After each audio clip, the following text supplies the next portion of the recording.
जय हिंद दोस्तों, स्वागत है आप सभी का मेरे चैनल पे। तो दोस्तों आज हम जानेंगे ये बहुत ही ज़्यादा महत्वपूर्ण प्रश्न। ये सभी प्रश्न जो है प्रत्येक वर्ष पूछे गए हैं। ये सारे सवाल पूछे जा चुके हैं बोर्ड एग्ज़ाम में। अगर आप कक्षा 10वीं में हैं तो आप इन्हें ज़रूर देखिए, क्योंकि इनमें से एक न एक प्रश्न तो ज़रूर ही एग्ज़ाम में आएगा और आपको 2 नंबर ज़रूर दिला के जाएगा।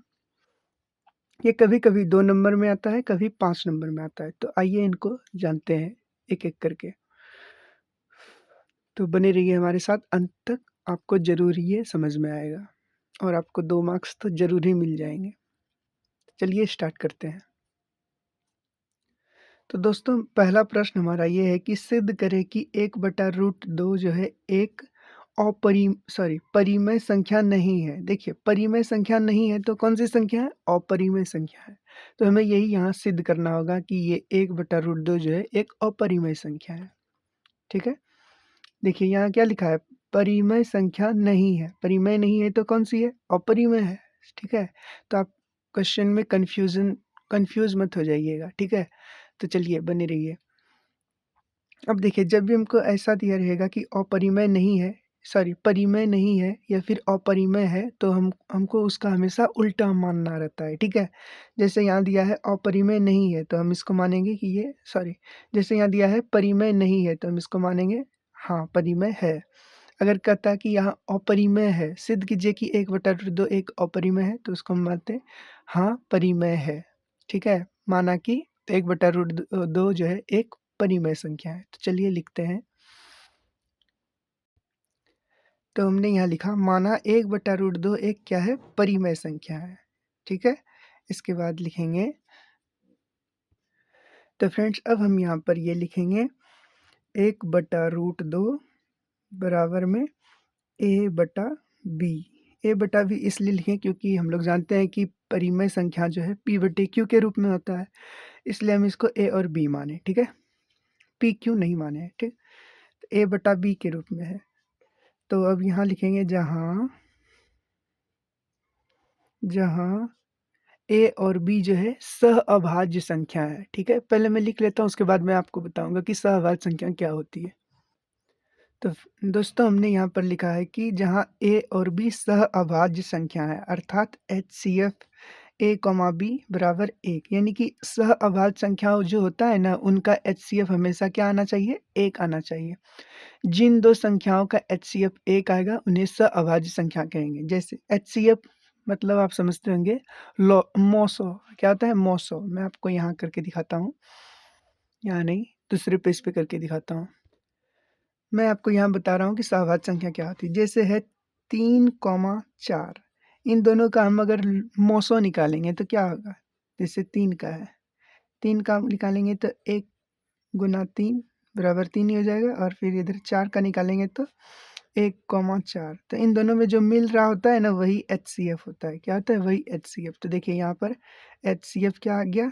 1।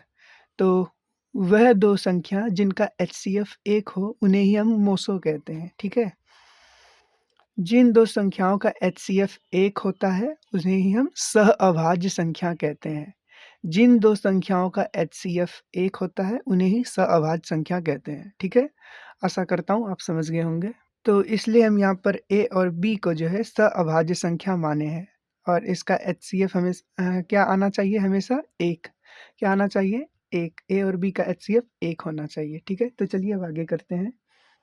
अब यहाँ लिखेंगे दोनों तरफ वर्ग करने पर। अब देखिए यहाँ पर जो 1/√2 है बराबर में a/b, उन पर हम दोनों तरफ वर्ग करना होगा। तो 1/√2 बराबर में क्या है? a/b। इसमें दोनों तरफ वर्ग मतलब क्या होता है? दोनों का स्क्वायर कर देना है। यहाँ भी स्क्वायर, यहाँ भी स्क्वायर। तो देखिए 1 का स्क्वायर क्या होगा? 1 होगा और √2 का स्क्वायर क्या होता है? 2 होता है। ठीक है? बराबर में a का स्क्वायर एक a स्क्वायर हो जाएगा और b का स्क्वायर क्या हो जाएगा? b स्क्वायर हो जाएगा। ठीक है? देखिए अगर आपको ये नहीं पता है कि जैसे √2 का गुना √2 के साथ करेंगे तो क्या हो जाएगा? 2 हो जाएगा। अगर यही √2 पर स्क्वायर होता तो इसका भी जैसे जिस रूट पर स्क्वायर आ जाएगा तो फिर रूट के अंदर जो संख्या है वही संख्या लिखी जाती है, ठीक है। रूट के अंदर क्या है, 2 है, तो यहाँ पर क्या लिखेंगे, 2 लिखेंगे। आशा करता हूँ ये सब आप जानते होंगे। तो चलिए अब देखिए यहाँ पर क्या होगा, कोना-कोनी गुना हो जाएगा, तो b गुना 1 सॉरी 1 गुना b करेंगे तो क्या हो जाएगा, b स्क्वायर है तो b स्क्वायर बराबर में इधर क्या हो जाएगा, 2a का स्क्वायर, ठीक है। अब यहाँ से देखिए क्या करना होगा,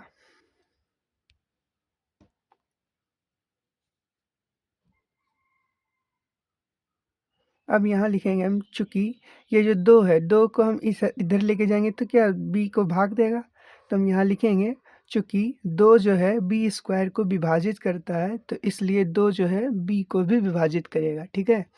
इसका मतलब ये हुआ कि अगर 2 जो है 2 b स्क्वायर को भाग लगा रहा है तो b को भी भाग देगा, ठीक है। अगर इसके स्क्वायर b के स्क्वायर को भाग लगा रहा है तो b को भी भाग देगा। तो चलिए लिखते हैं, चूंकि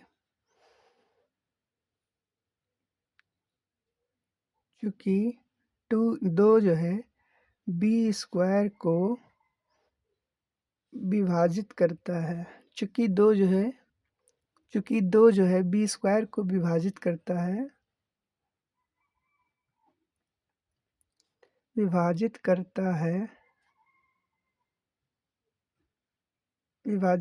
है, सॉरी यहाँ पर पुण्य विराम नहीं कॉमा लगेगा, विभाजित करता है, तो चूंकि 2 जो है बी स्क्वायर को विभाजित करता है तो इसलिए 2 जो है b को भी विभाजित करेगा, इसलिए 2 b को भी विभाजित करेगा,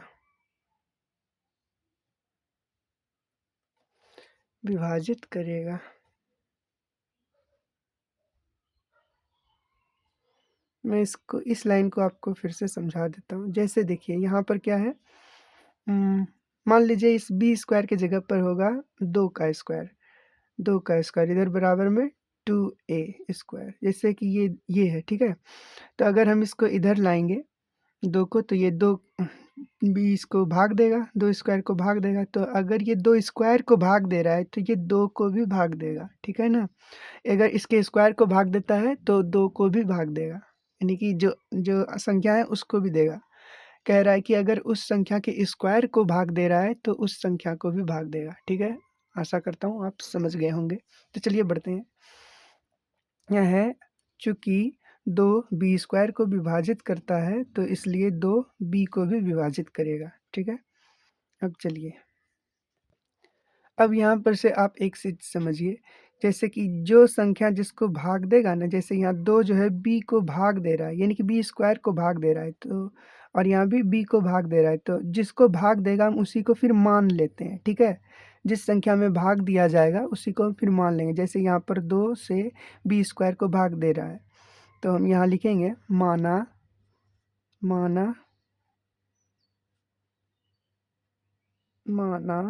कॉमा b बराबर में 2k, यानी कि b का मान हम 2k मान लिए, ठीक है। हम 2k इसलिए माने हैं क्योंकि यहाँ पर दिया क्या गया है, यहाँ पर 2 आया है, ठीक है।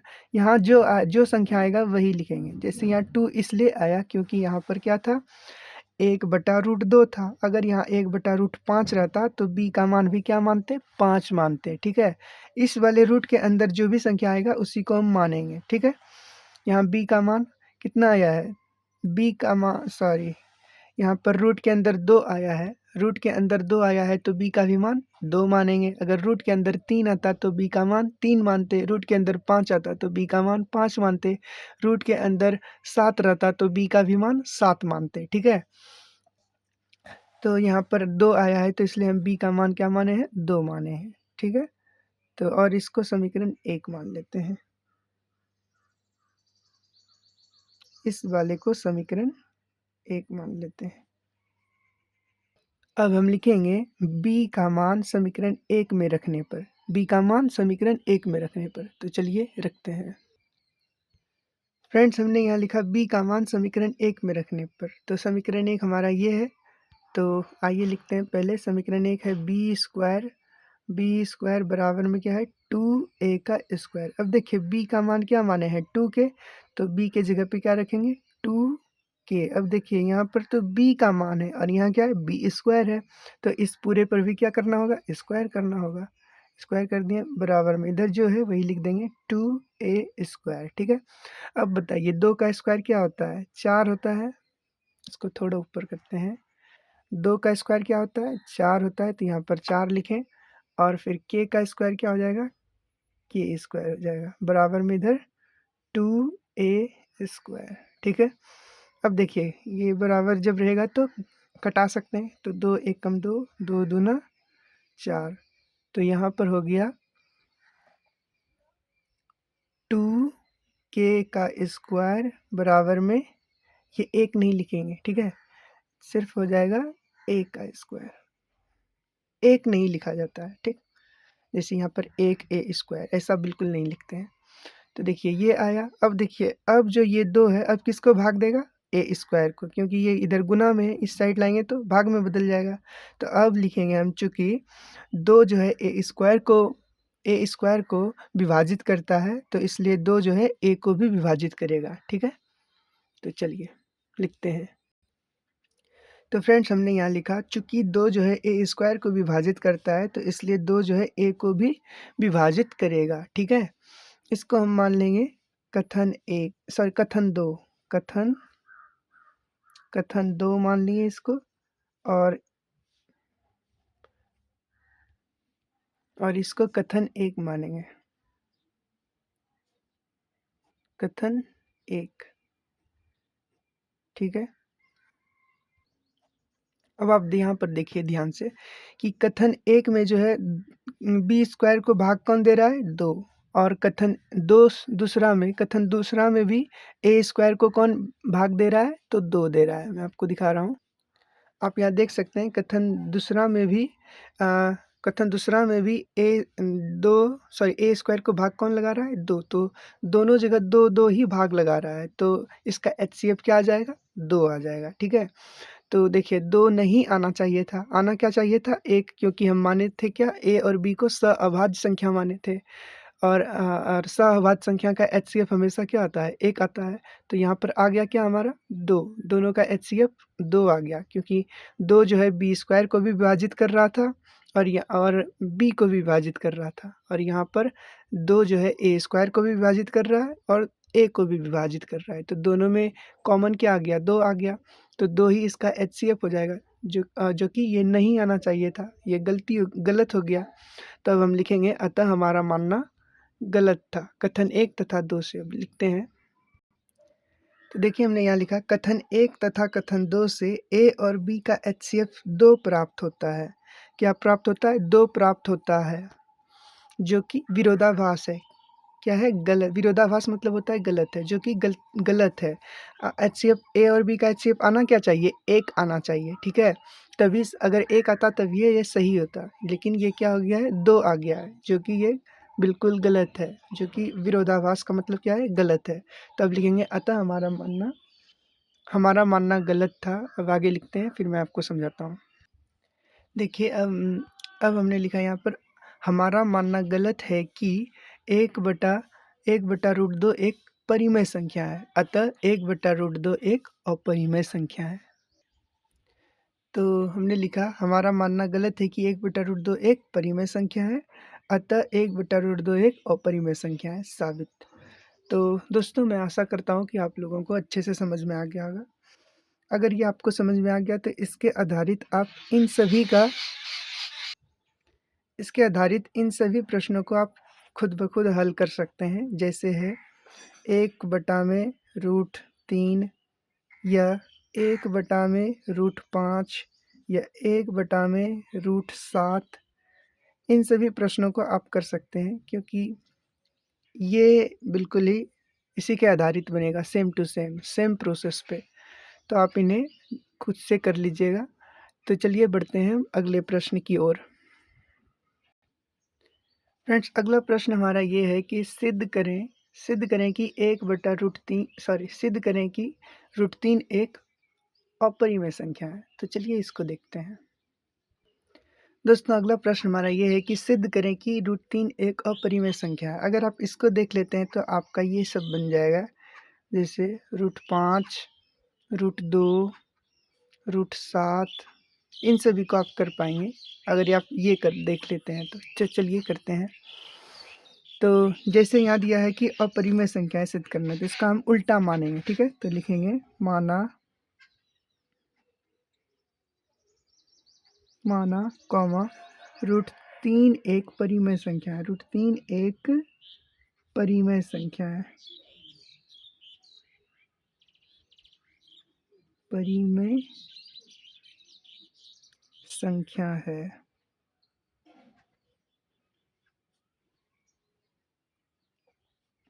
माना √3 एक परिमेय संख्या है। ठीक है, तो चलिए अब लिखेंगे माना √3 एक परिमेय संख्या है, तो लिखेंगे √3 बराबर में a/b। √3 बराबर में a/b, जहाँ a और b क्या है, सअभाज्य संख्या है। तो चलिए लिखते हैं। तो फ्रेंड्स यहाँ देखिए, मैंने √3 बराबर में a/b माना, क्योंकि परिमेय संख्या हमेशा p/q के रूप में होता है, तो इसलिए हम यहाँ पर a/b मान लिए, जहाँ पर a और b जो है सअभाज्य संख्या है, अर्थात HCF a और b का HCF क्या आना चाहिए, 1 आना चाहिए। तो चलिए अब आगे हल करते हैं दोनों तरफ वर्ग करने पर। तो दोस्तों हमने यहाँ पर लिखा दोनों तरफ वर्ग करने पर, तो चलिए करते हैं वर्ग। तो हो जाएगा √3 बराबर में a/b। तो दोनों तरफ वर्ग का मतलब है ये स्क्वायर कर देना, स्क्वायर कर देना। तो देखिए √3 का स्क्वायर क्या होगा, 3 हो जाएगा। देखिए रूट के अंदर जो भी संख्या रहेंगी उनका अगर स्क्वायर कीजिएगा तो रूट के अंदर वाली संख्या ही लिखी जाएगी। जैसे √7, √5, √3, √2, इन सभी का अगर स्क्वायर करेंगे, स्क्वायर करेंगे, स्क्वायर करेंगे, स्क्वायर करेंगे, तो ये संख्या ही अंदर वाली संख्या को ही लिख देंगे। तो देखिए √7 है तो 7, √5 है तो 5, √3 है तो √3, √2 है तो √2, यही सब लिखा जाएगा। इसको बाहर कर देते हैं। ठीक है, इन सब का स्क्वायर यही होता है। उसी प्रकार यहाँ √3 है, √3 का स्क्वायर 3 हो जाएगा। ठीक, अब देखिए a का स्क्वायर क्या हो जाएगा, a² बटा में b का स्क्वायर b² हो जाएगा। अब यहाँ इसके नीचे 1 छिपा है, तो कोना कोनी गुना करेंगे। तो देखिए 1 गुना a करेंगे तो a² बराबर में 3 गुना b करेंगे तो 3b का स्क्वायर। अब देखिए यहाँ पर क्या होगा, अब ये 3 जो है इधर आके इसके गुना में आ जाएगा। सॉरी, अगर ये 3 को इस साइड लाएंगे तो ये किसको, इसके a को भाग देगा, यानी कि a के बटा में आ जाएगा। तो अब हम यहाँ पर लिखेंगे, चूंकि 3 जो है a² को विभाजित करता है, चूंकि 3 a² को विभाजित करता है तो a को भी विभाजित करेगा। ठीक है, तो चलिए लिखते हैं और इसको समीकरण 1 मान लेते हैं। तो फ्रेंड्स आप यहाँ देख सकते हैं कि यहाँ पर हम लिखें, चूँकि 3 जो है a² को विभाजित करता है, तो इसलिए 3 जो है a को भी विभाजित करेगा, इसलिए 3 a को भी विभाजित करेगा। इसको कथन 1 मान लिए। अब देखिए जिसको विभाजित करता है उसी को मानते हैं हम लोग। जैसे यहाँ पर 3 जो है a को विभाजित कर रहा है, तो हम यहाँ लिखेंगे माना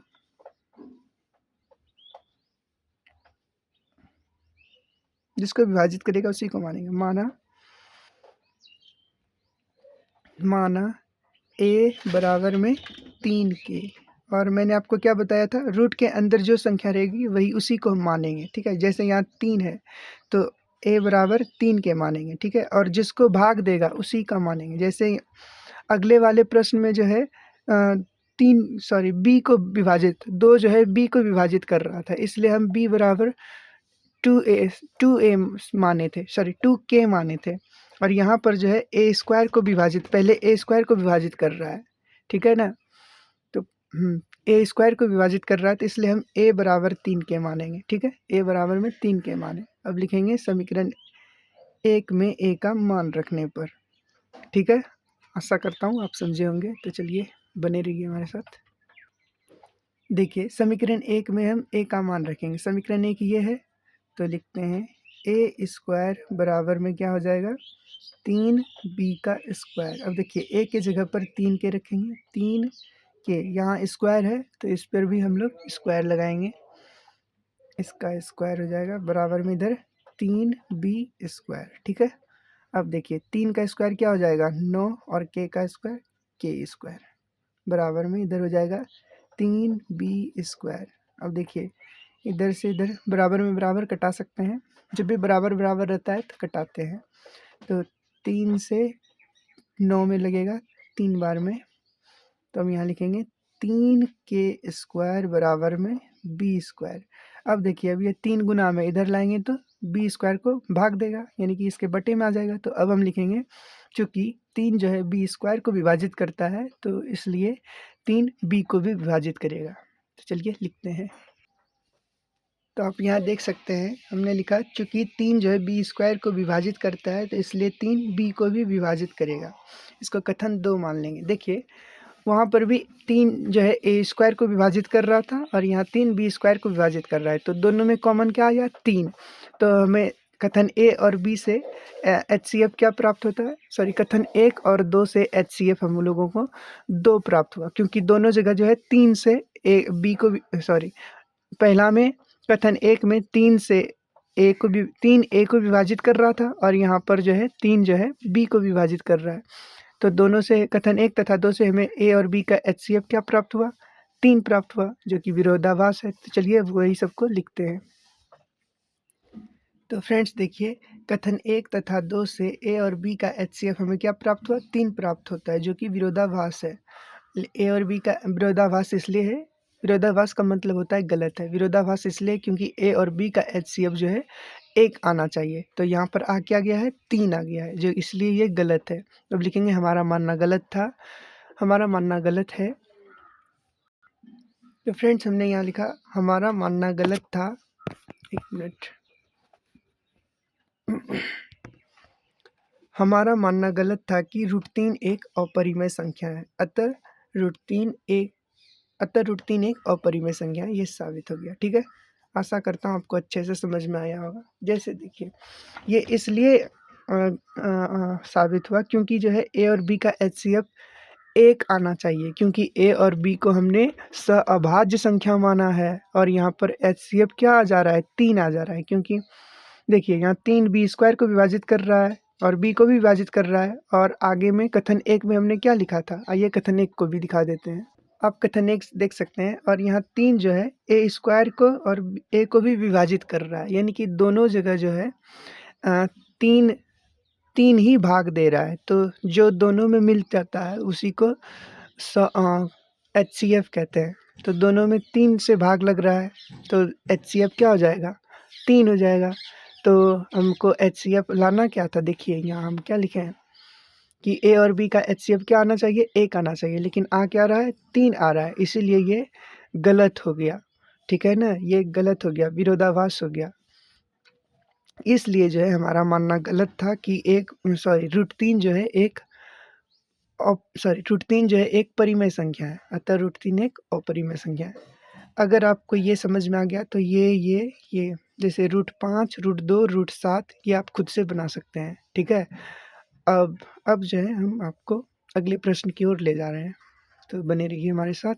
ये सारे प्रश्न पूछे गए हैं, अगर आप इनको देख लेते हैं तो कंफर्म है कि यहाँ से एक ना एक प्रश्न तो ज़रूर ही आएगा, चाहे वो फर्स्ट सिटिंग में आए या सेकंड सिटिंग में आए। तो आप ज़रूर ही इन सभी को देख लीजिए और समझ लीजिए और इस पे प्रैक्टिस कीजिए, तभी आप एग्ज़ाम में बना पाएंगे। तो चलिए अगले प्रश्न की ओर बढ़ते हैं। अगला प्रश्न हमारा ये है, सिद्ध करें कि 3√2 एक अपरिमेय संख्या है। ठीक है, तो चलिए इसको करते हैं। तो यहाँ देखिए इसमें लिखा है सिद्ध करें कि 3√2 एक परिमेय संख्या अपरिमेय संख्या है। तो चलिए इसका उल्टा मानेंगे, माना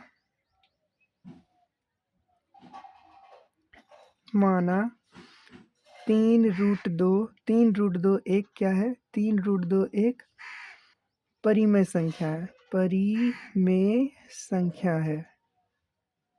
ठीक है, माना 3√2 एक 3√2 एक परिमेय संख्या है। ठीक है, तो क्या हो जाएगा 3√2 को हम क्या मानेंगे a/b, क्योंकि परिमेय संख्या हमेशा p/q के रूप में होता है, इसलिए a/b मानेंगे। ठीक है, ये है माना। ठीक है ना। तो देखिए जब ये a/b क्या है, सहभाज्य संख्या है, तो चलिए लिखते हैं इन सभी को। अगर आप ये सवाल को देख लेते हैं तो इसके आधारित सभी बन जाएंगे, जैसे 5√2, 7√3, 4√2, ठीक है, 6√2। इन सभी प्रश्नों को आप खुद ब खुद हल कर लेंगे अगर आप इनको देख लेते हैं तो। चलिए बने रहिए हमारे साथ।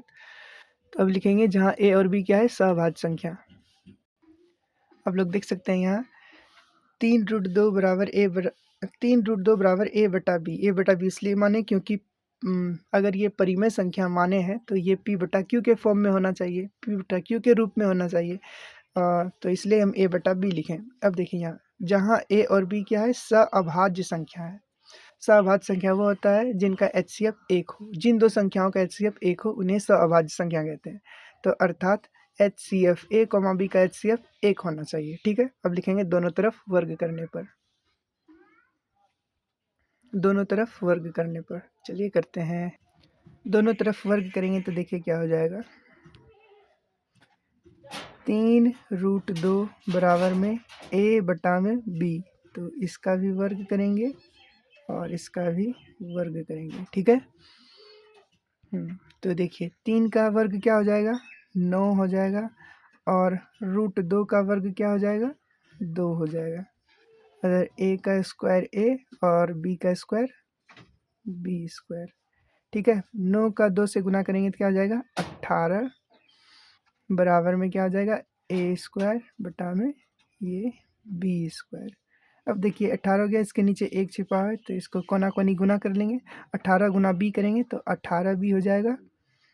18b का स्क्वायर बराबर में इधर क्या हो जाएगा, 1 गुना a, तो a का स्क्वायर। अब देखिए यहाँ पर क्या हो रहा है कि अब ये 18 को इधर लाएंगे तो a स्क्वायर को भाग देगा।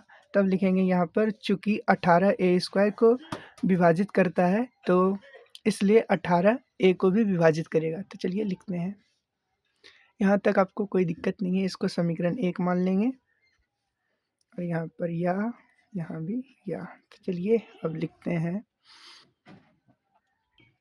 फ्रेंड्स। यहाँ देखिए 18 जो है a स्क्वायर को विभाजित करता है तो इसलिए 18 a को भी विभाजित करेगा। इसको कथन 1 मान लिए। अब देखिए यहाँ पर क्या करना होगा, तो 18 जो है a स्क्वायर को विभाजित करेगा। ठीक है ना, तो अब हम मानेंगे a बराबर, तो यहाँ लिखेंगे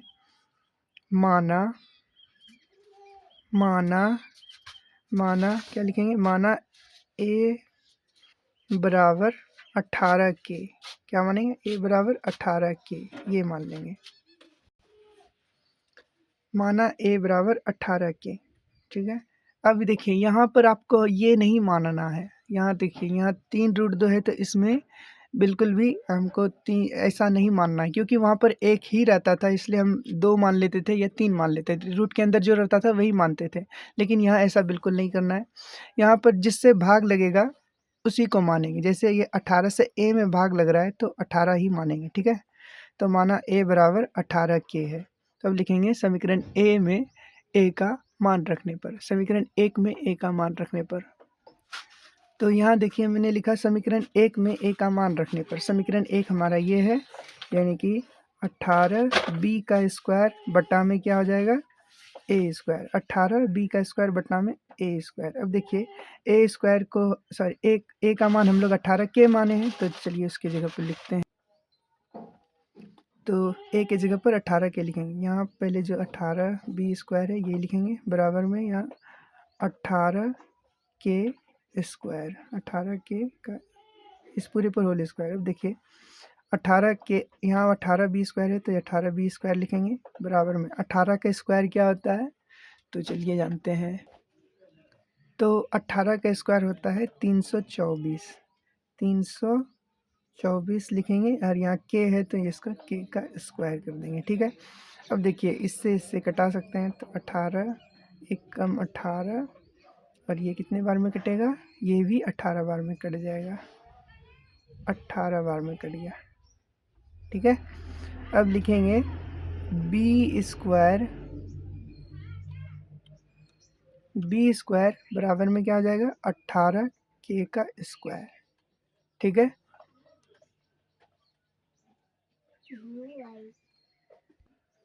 तो फ्रेंड्स हमने ये बताना भूल गया कि ये के क्या है, के क्या है। तो के जो है आप यहाँ लिख सकते हैं बगल में सारे प्रश्न में, जहाँ के कोई पूर्णांक है, जहाँ के जो है कोई पूर्णांक है, के कोई पूर्णांक है,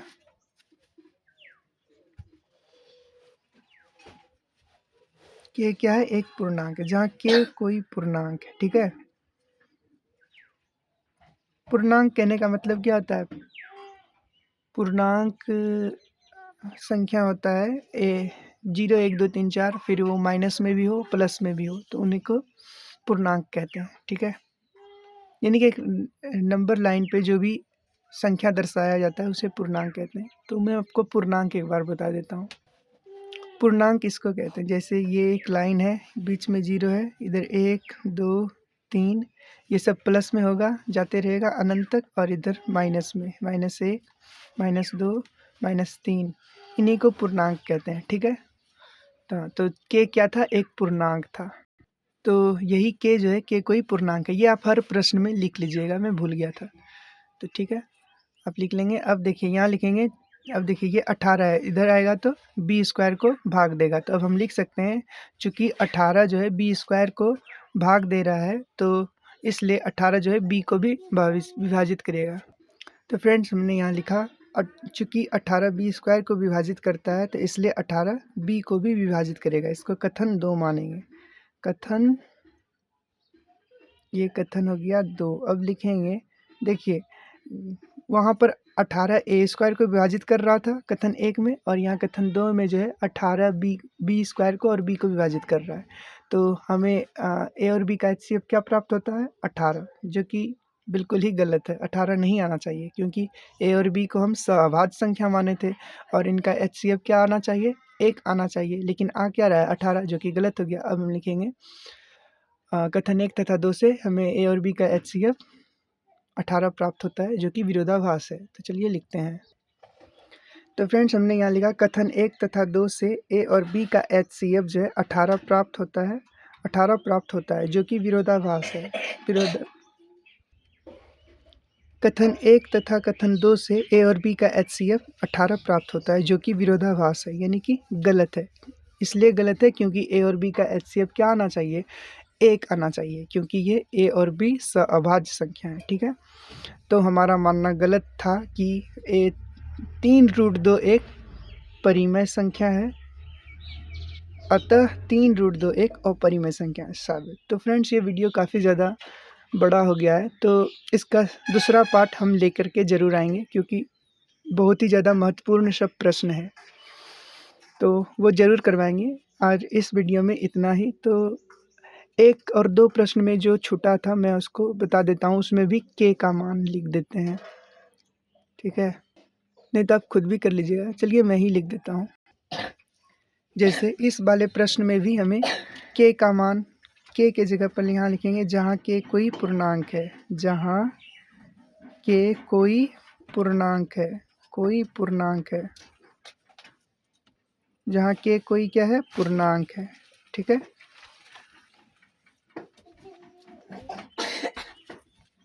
प्रश्न में आप सुधार लीजिएगा, जहाँ के कोई पूर्णांक है। इस वाले प्रश्न में भी जो है यहाँ पर जो है, यहाँ क्या लिखेंगे? जहाँ के कोई पूर्णांक है, जहाँ के कोई पूर्णांक है,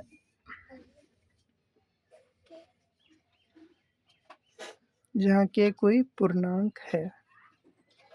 आप सभी प्रश्न में के पास ये लिख सकते हैं। ठीक है, जहाँ के कोई पूर्णांक है, ये लिखना जरूरी ही है, आप जरूर लिखिएगा, जहाँ के कोई पूर्णांक है। आशा करता हूँ आपको अच्छे से समझ में आया होगा। तो इसके सेकंड पार्ट के लिए आप सेकंड पार्ट इसका ज़रूरी हम देंगे, क्योंकि इसमें बहुत ही महत्वपूर्ण प्रश्न है। तो धन्यवाद, मिलते हैं अगले वीडियो में।